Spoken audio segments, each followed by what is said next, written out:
İman qəlbə təsdiq etmək, doğrulamaq deməkdir. İnsan qəlbi ilə təsdiq edir ki, Allahdan başqa ibadədə haqqı satan məbud yoxdur. Ən gözəl adlar və uca sifətlər ona məxsusdur.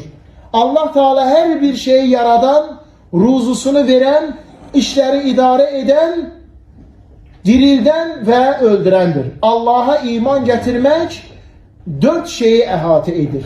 Ən birinci Allahın varlığına inanmaq, ikinci Allahın rububiyyətinə inanmaq, üçüncü Allahın uluhiyyətinə inanmaq, dördüncü uca Allahın gözəl adlarına və sifətlərinə inanıb təsdiq etmək.